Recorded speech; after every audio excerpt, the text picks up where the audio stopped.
नमस्कार प्यारे बच्चों, स्वागत है आप सभी का सोनालिका ई गुरुकुल में। बच्चों, आज हम जानने वाले हैं देश की एक बहुत ही फेमस और मोटिवेशनल पर्सनालिटी के बारे में, जिन्हें आयरन लेडी ऑफ इंडिया के नाम से भी जाना जाता है। मैं बात कर रहा हूँ श्रीमती इंदिरा गांधी जी की, हमारे आजाद भारत की सबसे पहली महिला प्रधानमंत्री की।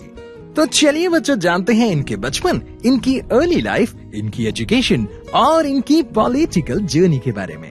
प्यारे बच्चों, 19 नवंबर साल 1917 पिता पंडित जवाहरलाल नेहरू और माता कमला नेहरू जी के घर जन्म लिया एक नन्ही सी गुड़िया ने, जो आगे चलकर देश और दुनिया भर में साहस, बहादुरी और देश सेवा की मोटिवेशनल मिसाल बनी। इनका जन्म उस समय के इलाहाबाद में हुआ और इनका शुरुआती बचपन इलाहाबाद में ही आनंद भवन नाम के घर में बीता। और इनके पिताजी तो देश के पहले प्रधानमंत्री थे, तो इनका बचपन से ही प्रेरणा स्रोत थे इनके पिताजी।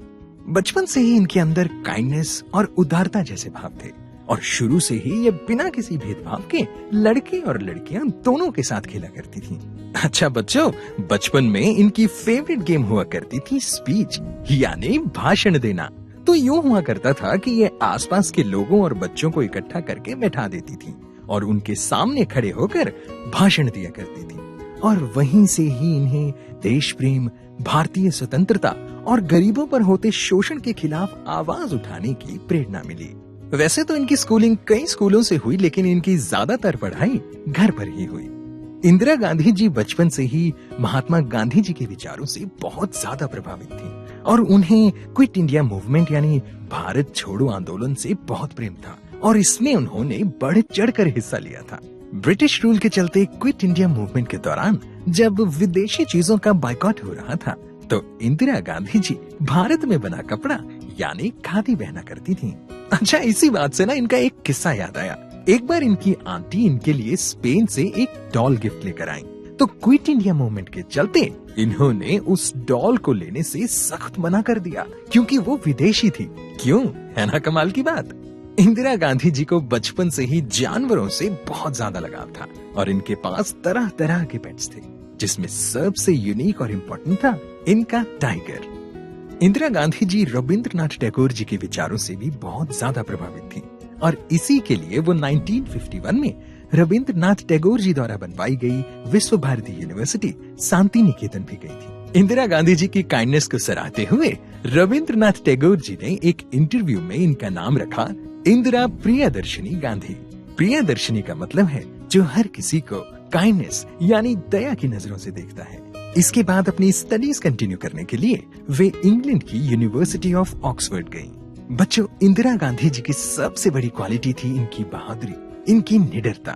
एक बार की बात है कि ये अपनी गाड़ी से जा रही थी और इन्होंने देखा कि एक आदमी के पीछे 60-70 लोग उसे मारने के लिए भाग रहे हैं। बस उन 60-70 हट्टे कट्टे आदमियों के आगे इंदिरा गांधी जी अकेले खड़ी हो गई, उस अकेले आदमी को बचाने के लिए, क्योंकि वे नाइंसाफी कभी नहीं देख सकती थी। साल 1942 में इनका विवाह एक और renowned freedom fighter Firoz Gandhi ji से हुआ, जिसके बाद इन्होंने जन्म दिया दो बड़ी ही महान हस्तियों को, राजीव गांधी और संजय गांधी।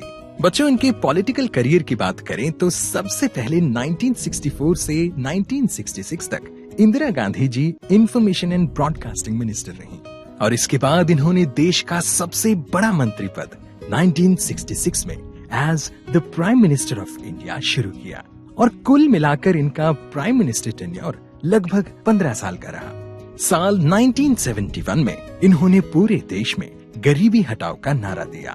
बच्चों, इन्होंने अपने प्रधानमंत्री कार्यकाल के दौरान काफी बोल्ड डिसीजंस लिए। हालांकि इन्हें कई बार क्रिटिसाइज भी किया गया, लेकिन इन्होंने देश हित को सबसे ऊपर रखा और बहादुरी और डिसीजन मेकिंग पावर को शो करते हुए इन्होंने हर क्रिटिसिज्म का सामना किया।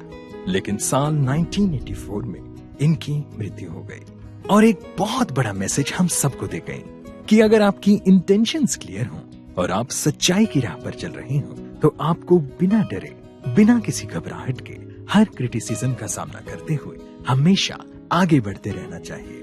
बच्चों, इन्हें आज भी बहादुरी और निडरता की मिसाल के तौर पर याद किया जाता है, क्योंकि ये भारत की पहली और अभी तक की इकलौती महिला प्रधानमंत्री रही हैं। इसीलिए इन्हें आयरन लेडी ऑफ इंडिया भी कहा जाता है। साल 1999 में बीबीसी के एक ऑनलाइन पोल द्वारा इन्हें वुमन ऑफ द मिलेनियम के अवार्ड से भी सम्मानित किया गया।